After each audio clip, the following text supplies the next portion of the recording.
Imagine this. A soldier, proudly wearing his uniform, walks into a diner, expecting a peaceful meal. But what he gets instead is nothing short of shocking. A diner manager, driven by prejudice, refuses to serve him and asks him to leave just because of the uniform he's wearing. The soldier, stunned and humiliated, walks out, but little does the manager know, this decision is about to come back to haunt him in a way he never expected. What happens next is nothing short of incredible. The soldier, refusing to let the manager's actions slide, takes a stand that leaves everyone in the diner speechless. As the manager watches the situation unfold, his own actions are called into question, and the tension in the air is palpable. What happens when the soldier returns to confront the manager? Will the manager realize his mistake, or will he double down on his behavior? Stay tuned, because this shocking twist is just the beginning. You won't believe what happens next. The soldier, a young man just back from deployment, had been looking forward to a quiet dinner at a local diner. He was used to the routine of life in the military, the discipline, the sacrifices, but tonight he wanted to relax. He stepped into the small, family-owned diner, wearing his army uniform, thinking nothing more than grabbing a quick meal. But as soon as he walked through the door, the atmosphere shifted. The diner, known for its cozy vibe and regulars, suddenly felt cold. The manager, who had been chatting with a couple at the counter, froze when he saw the soldier. His face twisted into a scowl as he quickly approached. "We don't serve people like you here," the manager sneered, making it clear that the soldier's uniform was the problem. The soldier, caught off guard by the sudden hostility, tried to stay calm. He had faced much worse on the battlefield, but being treated this way in his own country felt like a slap in the face. As he turned to leave, the murmurs from the other customers made it clear they were equally uncomfortable, but none spoke up. But the soldier wasn't just going to walk away without a plan. What was he about to do that would turn the tables in a way nobody could predict? As the soldier stepped out into the cold night, his mind raced. He couldn't believe what had just happened. He had been in some of the most dangerous situations imaginable, but this was something different. The humiliation stung deeper than any wound he'd ever endured. He had always believed in the values of respect and honor, but now, in his own country, those values felt as if they had been stripped away. What had he done wrong? All he wanted was a simple meal.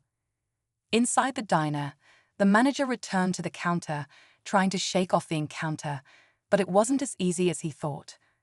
The other customers, who had witnessed the whole ordeal, began to whisper amongst themselves. Some were uncomfortable, while others seemed to share the same disdain. The manager's face was red with frustration, but he was determined to stand his ground. He had always prided himself on being in control of his establishment, and tonight, he wasn't going to let some soldier make him feel guilty for standing by his beliefs. But little did he know, the soldier wasn't done. Word quickly spread about what had happened, and the soldier's friends, fellow service members, and even strangers started to rally behind him. The more people learned about the incident, the more the pressure built. Was the manager truly as unbothered as he appeared, or was he starting to feel the weight of his actions? The soldier, however, wasn't looking for sympathy. He was searching for justice, not just for himself, but for anyone who had ever been unfairly judged. The diner was about to become the stage for a battle, but it wasn't going to be fought with fists. It would be a battle of principles, and the outcome could change everything. The next day, the tension inside the diner was palpable. The manager, trying to carry on business as usual, could feel the eyes of the few regulars on him, the weight of their silent judgment heavier than any words. He had always been in charge, respected in his small town, but now it seemed like everything was slipping through his fingers.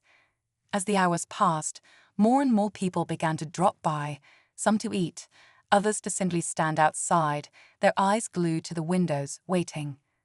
And then, just as the lunch rush began, the soldier walked back in. This time, he wasn't alone. Behind him stood a group of soldiers, veterans, and even a few civilians who had heard about the injustice. The air in the diner grew thick with anticipation. No one spoke, no one moved. The soldier walked up to the counter where the manager was standing, and for a brief moment, their eyes locked. The manager's face turned pale, his usual confidence replaced by uncertainty. The soldiers didn't sit. They didn't order. They simply stood, their presence a reminder of the injustice that had taken place just the day before. The manager's palms began to sweat, his hands shaking slightly as he reached for the coffee pot, but his movements were slow, deliberate. He was trying to act as if nothing had changed, but the truth was everything had. The tension in the room could be cut with a knife. The soldier wasn't about to back down this time, and the manager knew he was running out of ways to ignore what was happening. What would he do next? Could he truly stand his ground, or would he be forced to confront the truth that his actions had ignited something far bigger than a simple disagreement over a meal? As the silence stretched on, the eyes of the entire diner were locked on the manager, waiting to see whether he would make the right choice, or whether his pride would cost him everything. Just as the manager opened his mouth, ready to say something, the door swung open again.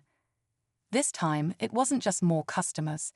The local news crew had arrived, led by a reporter with a camera in tow. They caught wind of what had happened and were eager to cover the story. The manager's heart skipped a beat as the reporter approached him, microphone in hand. Before he could gather his thoughts, the soldier, with quiet confidence, stepped forward and addressed the reporter. This isn't just about one man's mistake. This is about something bigger. It's about respect, unity, and the need for change. The room fell completely silent. The manager, realizing the magnitude of the situation, glanced nervously around. People were already pulling out their phones, recording the entire scene. He could feel his reputation slipping through his fingers like sand, but he wasn't sure how to stop it. Should he apologize? Would that even be enough? Then, in an unexpected twist, an older man, a veteran who had been sitting in the corner, stood up. His voice was low but commanding. "This isn't the first time this kind of thing has happened here," he said, his eyes narrowing at the manager. The room froze. The veteran continued, explaining how he had witnessed similar instances over the years, but no one had ever spoken up. People had simply been too afraid to confront the manager, afraid of the consequences. The revelation sent shockwaves through the diner. Was the manager's behavior part of a pattern? Could this one incident really spark a larger movement against his toxic actions? The stakes had just gotten higher, and the pressure on the manager was now at its breaking point.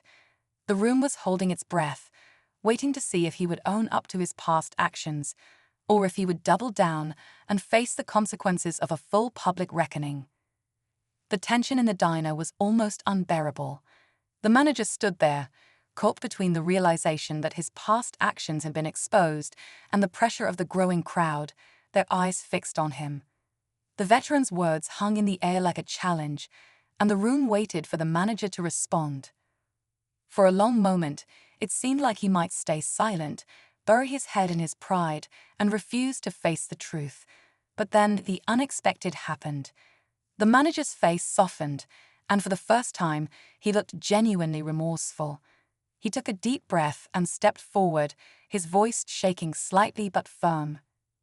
I've made a mistake.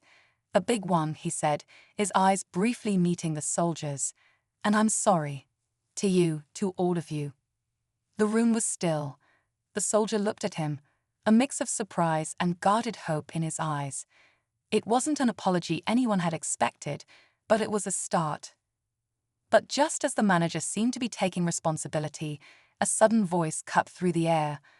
A woman, who had been sitting at the counter silently, stood up and raised her hand. "You think that's enough?" she called out, her voice sharp. "You think you can just apologize and make everything okay?" The manager's face turned pale. The woman wasn't just any customer. She was his sister, and the real shock came when she revealed something no one had known. "I've watched you do this for years," she said, her voice breaking. "You've always looked down on others, treated people like dirt. It's not just the soldier, it's everyone." The diner fell into stunned silence once more. The manager's own sister, the one person who had stood by him, had just torn apart everything he had worked to build. Her words shattered whatever resolve he had left. But in the silence, something remarkable began to happen. People who had once kept their distance, those who had quietly accepted the manager's behavior, began speaking up. One by one, they shared their own stories, small injustices, things they had let slide for years. The room turned into a powerful moment of collective truth. The manager's apology, it seemed, was just the beginning. And then, just when it seemed the room might reach some form of resolution, the door opened once again. A police officer walked in, and the crowd tensed. Was this it?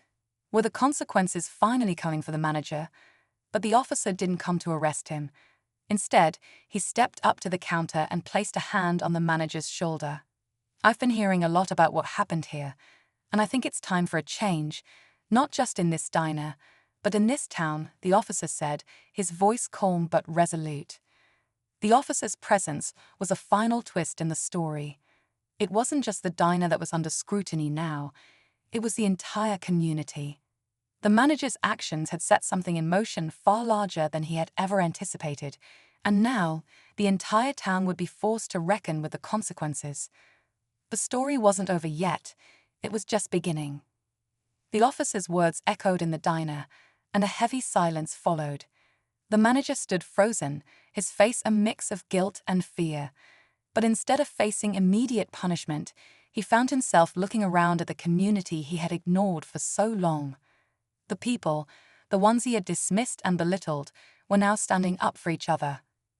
They were no longer willing to tolerate the behavior that had festered for years. After a long pause, the officer spoke again. We're not here to punish you, but we are here to make sure things change. This town, this diner, this is your chance to do better, to be better. The manager, defeated yet enlightened, nodded slowly. He didn't know what the future held, but he understood that today was the start of something. The diner, once a symbol of division, had become the catalyst for real change. Over the next few weeks, the manager began working hard to regain the trust of his community. The soldier, now a hero to many, found himself surrounded by supporters, both veterans and civilians. And as for the veteran who had spoken up, he became an unexpected leader, rallying others for equality and fairness. The diner was never quite the same, and neither was the town. But in the end, it was a place where people could find common ground, and that was the real victory. The story wasn't just about one man's mistake, it was about the power of standing up for what's right.